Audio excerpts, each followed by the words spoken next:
ज्यादा है बराबर है। और नारियल साइज जितना नारियल सही है ना। सही बात है। आपने हाथ में उठाया था, ऐसा लग रहा है ये नारियल पूरा नारियल था नारियल वो, जितना, बहुत हाँ। बड़ा, ऐसा हाथ में बैठता नहीं बहुत था, बड़ा था। इतना बड़ा सही था। और ऊपर से देखोगे तो माल दिखता ही नहीं। हाँ, आप ये तो उठा के देखोगे ना, ऐसा नीचे से ऐसा खोल के देखोगे ना, हाँ, तो आपको माल दिखेगा। देखो उठा के देखना ना? पड़ता है, देखो, फिर हाँ, माल दिखता हाँ, है। ये शर्ट में वाली बात है। और आपके इधर सन बर्निंग नहीं होता है, अंदर अंदर जितना माल आएगा ना उसमें सन बर्निंग नहीं होगा, पूरा माल अंदर रहता है, पूरा कैनोपी के अंदर चला जाता है। इसकी वजह से ढकने की जरूरत ये नहीं। बताया ना, इतनी सन धूप में पूरा ये ऊपर हाँ। का फल है काला दाग हो जाता है, इतनी धूप में ये इतना चमक रहा है। चमक रहा है। इस आज ये मई का महीना है, 5 तारीख है मई की, और टाइम है दोपहर के 2 बज रहे हैं।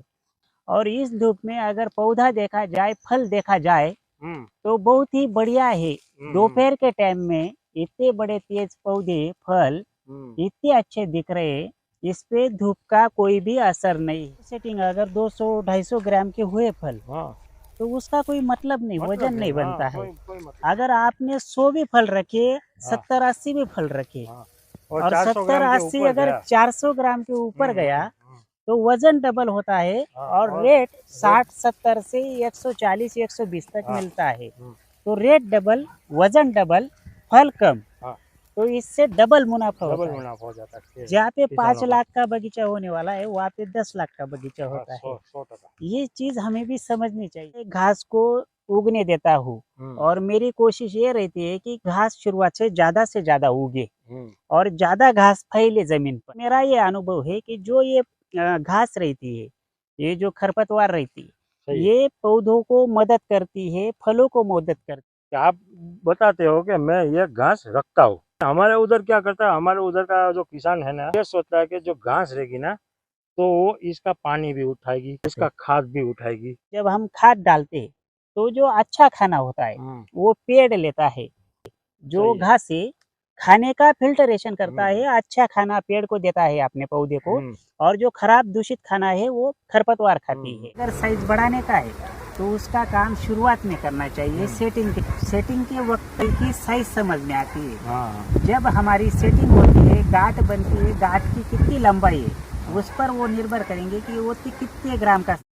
अभी ये फल 800 तो 900 ग्राम का होने वाला है। ऐसा इसका डेट देखो पीछे, हाँ, पीछे ये डेट की वजह से इसकी डेट इतना बड़ा है, तो इसकी साइज बहुत बड़ी, बहुत लंबा फल है ये आज ही बता दे रहा है इसकी 700-800 ग्राम साइज होने ही वाली है। लाइन ऊपर कर ली। सही। अब मैं जब भी ड्रेंचिंग करूंगा, तो नीचे कितनी भी घास रहे, ये ड्रिपर के नीचे डालूंगा, सही।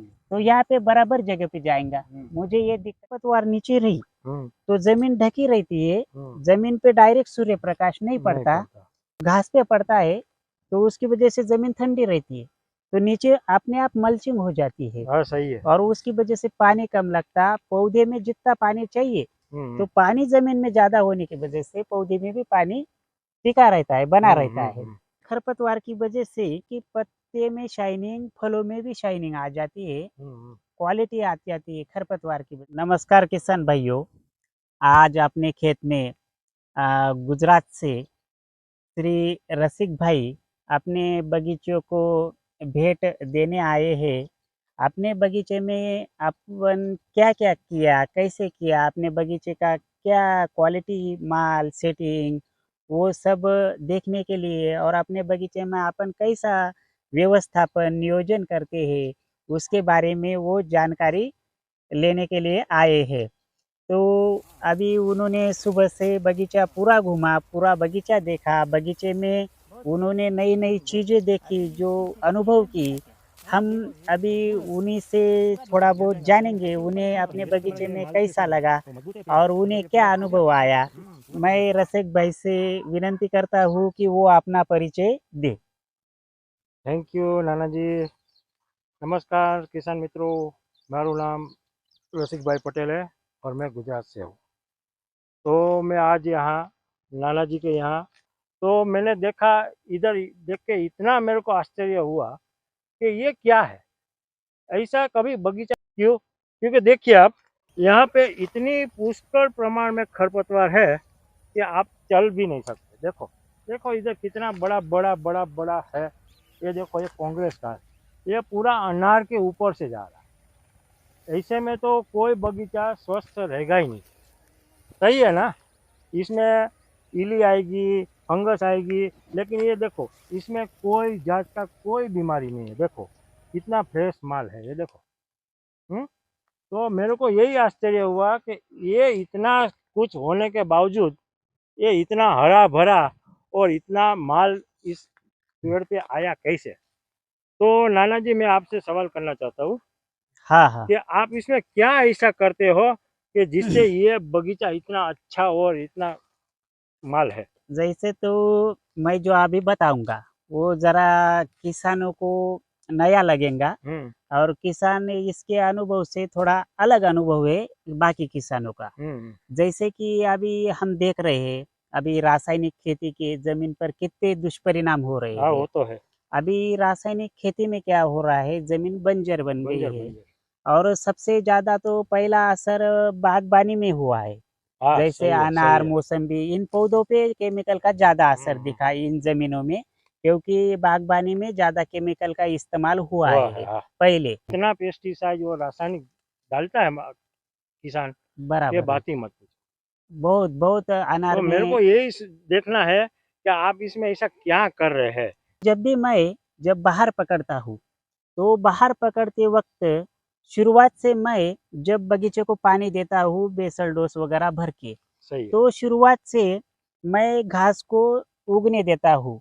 और मेरी कोशिश ये रहती है कि घास शुरुआत से ज्यादा उगे और ज्यादा घास फैले जमीन पर। और उस घास रहने देने की वजह से आज तारीख है 5 मई। आज ये मई का महीना है, 5 तारीख है मई की, और टाइम है दोपहर के 2 बज रहे हैं। इस टाइम में, इस धूप में, हम इतनी कड़ी धूप में यहाँ पे खड़े हैं। और इस धूप में अगर पौधा देखा जाए, फल देखा जाए, तो बहुत ही बढ़िया है। दोपहर के टाइम में इतने बड़े तेज पौधे, फल इतने अच्छे दिख रहे हैं, इस पे धूप का कोई भी असर नहीं है। तो इसका मतलब क्या है कि जब मैं ये घास रखता हूँ तो किसानों को जरा अलग लगता है, क्योंकि हमें किसानों को बताया गया है कि ज्यादा घास रही तो इसमें कीड़े, इल्लियाँ आएंगी और पौधों को छेद करके, फलों को छेद करके फल खराब करेंगे। लेकिन मेरा ये अनुभव है कि जो ये घास रहती है, ये जो खरपतवार रहती है, ये पौधों को मदद करती है, फलों को मदद करती है। आप बताते हो कि मैं ये घास रखता हूँ। हाँ, सही है, सही बात है। लेकिन हमारे उधर क्या करता है, हमारे उधर का जो किसान है ना, वो ये सोचता है कि जो घास रहेगी ना, तो वो इसका पानी भी उठाएगी। सही बात है, सही बात है। इसका खाद भी उठाएगी। ये जो अनार का पेड़ है और ये जो ये खरपतवार है, तो क्या इसमें कोई फर्क आएगा? बराबर है। अभी आपका ही नहीं, आज पूरे किसानों का यही समस्या है कि हम जो खाद देते हैं, खाद देने के बाद जो खरपतवार उगती है, तो वो खरपतवार क्या करती है, जो खाद देते हैं वो खींच लेती है, खाद ही खा जाती है खरपतवार, और पेड़ को जो खाना कम मिलता है। ये हमारी सोच है। लेकिन ऐसा कुछ भी नहीं है, क्योंकि खरपतवार जो है वो जमीन में क्या होता है, जब हम खाद डालते हैं, जो घास है खाने का फिल्टरेशन करता है, अच्छा खाना पेड़ को देता है अपने पौधे को, और जो खराब दूषित खाना है वो खरपतवार खाती है। और ये खरपतवार उस पे जीती है, और वो खराब खाना खा के और जमीन में जितने भी विषारी तत्व है ना, वो सब सोख लेता है खरपतवार, और मिट्टी को तंदुरुस्त बनाता है, सुपीक बनाता है खरपतवार। तो मेरा एक सवाल है, मैंने देखा आपके ये जो पत्ते हैं, ये इतने बड़े बड़े पत्ते हैं। ये देखो, उंगली जितना पत्ता है। ये देखो, आपकी उंगली इतना बड़ा बड़ा पत्ता है, और इसका शाइनिंग भी देखो, मारता है। सही है ना। आज इतनी धूप में इतना चमक रहा है। और ये चमक ये देखो, उसका जो ये स्टेम है, ये जो काड़ी है, वो भी मजबूत है। ये काड़ी पूरी काली है। हाँ, काली और है, पूरी भरी हुई है। भरी हुई है। तो बात है कि ये फ्रूट की साइज अब कहाँ तक जाएगी? अब मेरे को वो बताइए। ये जो फ्रूट है, अभी फ्रूट का जो है ना, वो कैसा रहता, हम किसान लोग यही सोचते हैं कि मैं ये दवाई डालूंगा तो साइज बनेगा, वो दवाई डालूंगा तो साइज बनेगा। तो हम दवाई के ऊपर निर्भर रहते हैं साइज पे। जैसे पीजीआर जब हुआ तक- वो हाँ, वो कैसा है, जब तक हमारा माल हार्वेस्टिंग आता है, इतना बड़ा होता है, हार्वेस्टिंग के वक्त पे आता है, तब तक हम साइज बढ़ाने के लिए दवाइयाँ डालते हैं, कुछ भी डालते हैं। हाँ। मार्केट में बहुत से साइज हाँ। बढ़ाने की दवाइयाँ मिलती है। आता है तो फोटोसोल्यूबल आखिर तक हम दवाइयाँ वो करते हैं। लेकिन अगर साइज बढ़ाने का है तो उसका काम शुरुआत में करना चाहिए। सेटिंग के वक्त फल की साइज समझ में आती है। जब हमारी सेटिंग होती है, गांठ बनती है, गांठ की कितनी लंबाई है, उस पर वो निर्भर करेंगे कि वो कितने ग्राम का है। ये समझना पड़ेगा कि ये गांठ निकलने के लिए और सेटिंग होने के लिए पहले उसको रेस्ट में काम करना जरूरी है। रेस्ट में हम काम करेंगे, रेस्ट में उसको पोषण देंगे। सही है। जब पेड़ रेस्ट में आराम करेगा, उसको पोषण देंगे, तो पेड़ पहले तंदुरुस्त होगा। हाँ, सही है। पेड़ तंदुरुस्त है, उसके बाद हम उसको बाहर में पकड़ेंगे तो पेड़ सेटिंग देगा। लेकिन मैंने देखा है कि जो ये इसका रेस्ट पीरियड आता है, हाँ, तो किसान मित्र क्या करता है, पेड़ तो रेस्ट करता है लेकिन किसान भी साथ में रेस्ट पे चलता है। सही बात है। सही है ना? सही बात है। तो क्या होता है कि वो अपनी मर्जी से उत्पादन ले नहीं सकता। नहीं ले सकता। तो आप बोल रहे हो कि रेस्ट में काम करना चाहिए। सही बात तो रेस्ट में काम करोगे तो ये आपको पूरा बढ़तर देगा। सही में? सही में।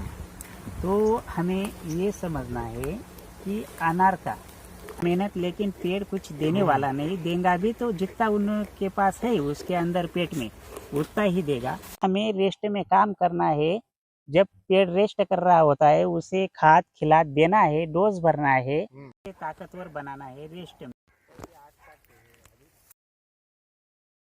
इसमें भी सेटिंग जबरदस्त, ये- 3 में आया, हाँ, ये 4 देखो, में। देखो अभी इतना सेटिंग है, दिखता नहीं माल अपने को। और पत्तियां जो हरी भरी है ना इसकी, ये देखो कि नीचे कितना है ना देखो। हाँ, जितना आप जो पूछ रहे थे ना हाँ, कि सनबर्निंग क्यों नहीं आता, क्यों नहीं, वही देखने वाले। तो सनबर्निंग आप ऊपर माल नहीं दिखे आपको। हाँ, नहीं दिखता है। बराबर है। अपनी माल की खासियत क्या है कि पूरा माल नीचे रहता है। नीचे आप बताओ, ये माल नीचे है पूरा, नहीं इसको काय की सनबर्निंग और काय का ढकने का। नहीं, ये सही है। ये पूरा माल अगर ऐसा नीचे रहेंगे, सनबर्निंग भी नहीं, हाँ, तो और इसको इसकी छांव मिलती रहेगी ना। छाव मिलती रहेंगी, पानी कम लगेगा और साइज भी बढ़ेगा। साइज भी बढ़ेगा। सही है। और देखो उधर वो कितना बड़ा माल। देखो देखो वो भी छाव में है। हाँ, छांव में है। हर ऊपर की है टहनी, लेकिन फल नीचे है। हाँ, नीचे उसके ऊपर पत्तियां है, पत्तियां है। फल नीचे है। देखो हाँ, छाव में ये आज इतनी दोपहर है, धूप है, उसमें फल नीचे है, पत्तियां ऊपर है। पेड़ ने अपने आप फलों को उसको छाव में रखा है। इसका मतलब इसको कुछ कवर करने की कोई कुछ जरूरत नहीं, कवर करने की जरूरत तो नहीं किसानों होती। का खर्चा बचता है। खर्चा बचता है अपना। नहीं तो क्रॉप कवर में बहुत ज्यादा खर्चा बहुत खर्चा आता है ना क्रॉप का, 100-700 की। नहीं तो इसमें क्या होता है कि जो ज्यादा फल गुच्छे में आता है, हाँ, तो उसकी साइज कम रही कम रह जाती है ना। सिंगल फल आप बोलते हो कि 400 ग्राम का फल तो हो ही जाएगा। अभी मैं आपको बताता हूँ। देखो ये जो फल है ना, ये हाँ। ये जो फल है अपना, हाँ। अभी ये फल 800 तो 900 ग्राम का होने वाला है। ऐसा? इसका डेट देखो पीछे। हाँ, पीछे ये डेट की वजह से इसकी डेट इतना बड़ा है, तो इसकी साइज बहुत बड़ी है, बहुत बड़ी लंबा फल है ये आज ही बता दे रहा है इसकी 700-800 ग्राम साइज होने ही वाली है। हाँ, तो इसका भी इतना ही होगा मेरे ख्याल से। हाँ, उसका भी उतना होगा। हाँ। अभी यहाँ पे जितने भी फल है ना, सब 700-800 ग्राम वाली साइज वाले फल है ये सब। ये देखो अंदर भी बीच में जो फल है ना, हाँ, पूरे 600-700 वाली साइज होंगी इनकी। तो इससे खेडूतों का डबल प्रॉफिट हो जाता है ना। डबल प्रॉफिट हो जाता है। क्योंकि दाल माल क्वालिटी बन गया बाद भी अगर रेट नहीं मिलता है तो खेडूत को कोई फायदा नहीं होता। फायदा नहीं होता है। तो आप क्वालिटी बनाओ तो आपको रेट अच्छा मिलता है। क्या होता है कि जब हमारे पौधे पे अभी किसान क्या सोचता है 150 सेटिंग अगर 200-250 ग्राम के हुए फल हाँ, तो उसका कोई मतलब नहीं, वजन नहीं बनता है। कोई मतलब नहीं। अगर वो 150 भी सेटिंग है 200-250 ग्राम के हुए तो उसमें जो है उसका वजन कम आ जाता है और उसका रेट कम हो जाता है। हाँ, सही में। अगर आपने 100 भी फल रखे 70-80 भी फल रखे हाँ, और 400 ग्राम के 70-80 ऊपर अगर गया। 400 ग्राम के ऊपर गया तो वजन डबल होता है और रेट 60-70 से 140-120 तक मिलता है। तो रेट डबल, वजन डबल, फल कम, तो इससे डबल मुनाफा हो जाता है। जहाँ पे 5 लाख का बगीचा होने वाला है वहाँ पे 10 लाख का बगीचा होता है। 100%। ये चीज हमें भी समझनी चाहिए कि ज्यादा सेटिंग का मतलब नहीं है, लेकिन जरूरत नहीं है उतना सेटिंग होना चाहिए और ज्यादा आ जाए तो उसको निकाल लेना चाहिए, निकालना थिनिंग चाहिए। करना चाहिए। अभी हम क्या करेंगे, अभी इधर से एक है ना, एक को निकाल देंगे। एक को निकाल लेंगे। ये निकाल लिया, ये खराब वाला है, थोड़ा टेढ़ा है, टेढ़ा। इसको थ्रेस ने भी ये किया है, टेढ़ा है, इसको निकाल देंगे। अच्छे है, रहने देंगे। अभी ये सिंगल फल है, रहने देंगे। और ये अपना जो सिंगल फल है ना, इसकी साइज बनेगी ऐसा, बराबर सही है। इसकी वजह से वैसा हुआ।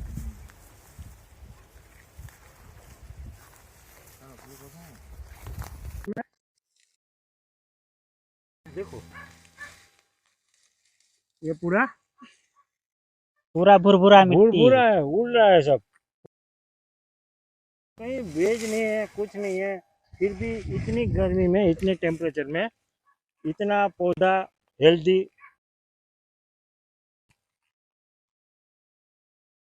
अभी ये जो इतना लंबा गांठ है, अभी ये अभी बता दे रहा है इसकी साइज क्या होंगे। 400-500 ग्राम तक तो जाएगी। तो क्या ये इसका विकास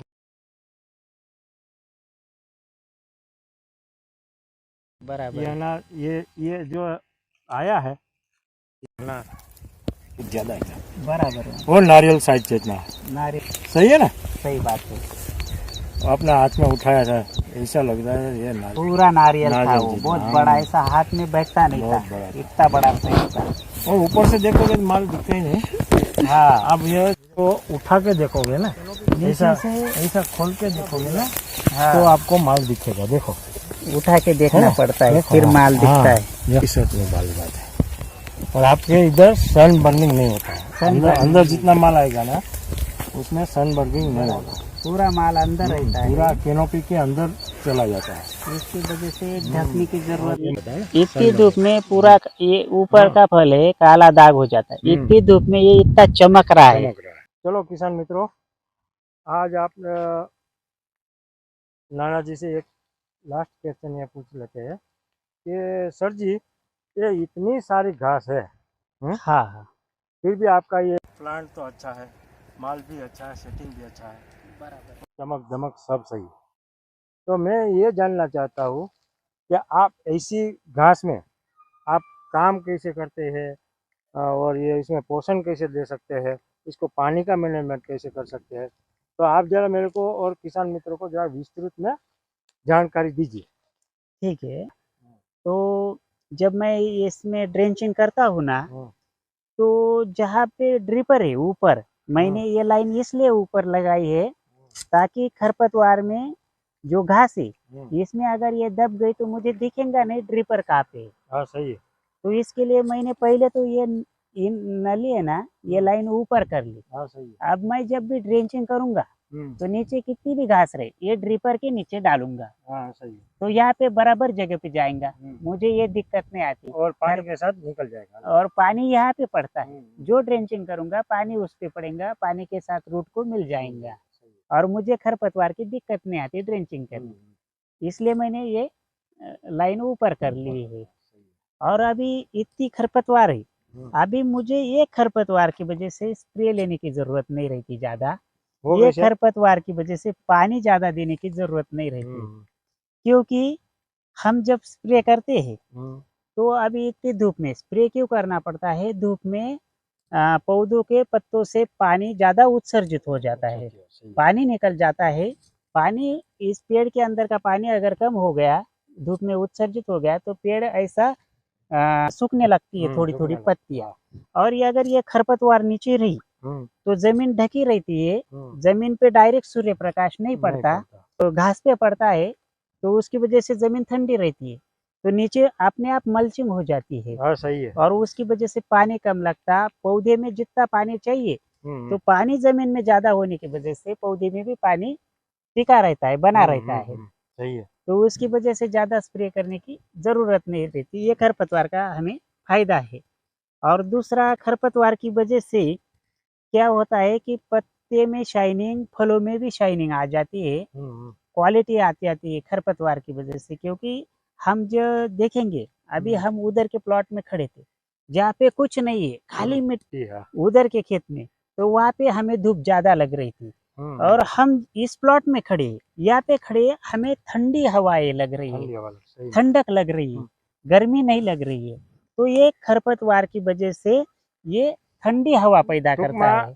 ये जमीन ठंडी रखती है, ठंडी रखती सही है ना, बराबर, वो बैलेंस रखती है, बैलेंस रखती है। तो मेरे प्यारे किसान भाइयों, ये नाना जी का अनुभव है। और आप ये वीडियो अच्छा लगे तो शेयर कीजिए, लाइक कीजिए और सब्सक्राइब कीजिए। धन्यवाद। धन्यवाद। धन्यवाद।